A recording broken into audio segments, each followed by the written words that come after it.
김관영 도지사가 지난해 취임하면서 내건 도정 슬로건은 바로 변화였습니다.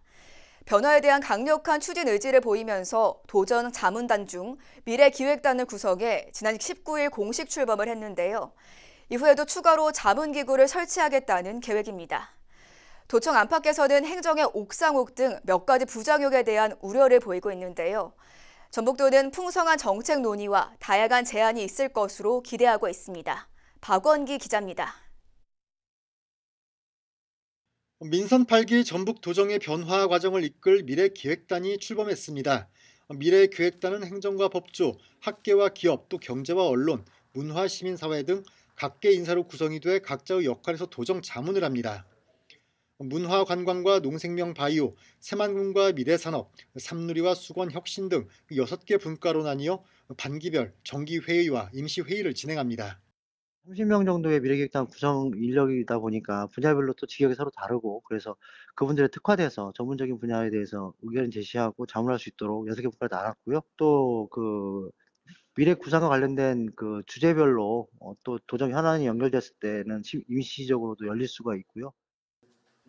한편 미래기획단은 민선 8기 들어 처음 구성된 도정 자문단입니다. 전라북도는 앞으로 자문기구를 추가로 설치한다는 계획입니다. 하지만 일각에서는 자문단이 방만하게 운영이 될 경우 행정의 옥상옥이 될 수 있다는 우려를 보입니다.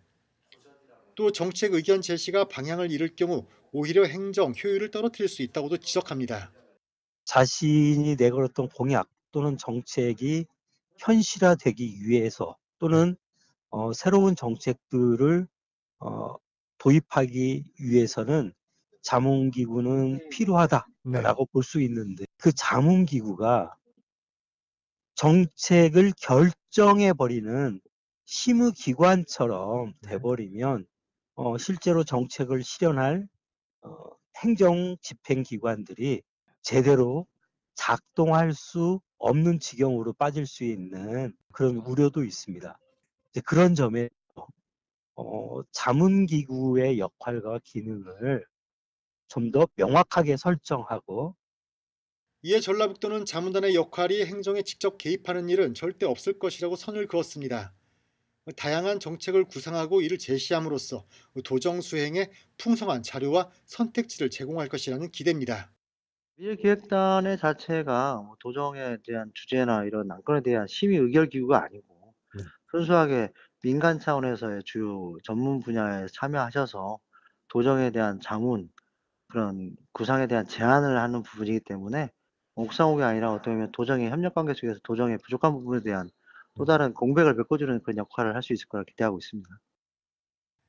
BTV 뉴스 박원기입니다.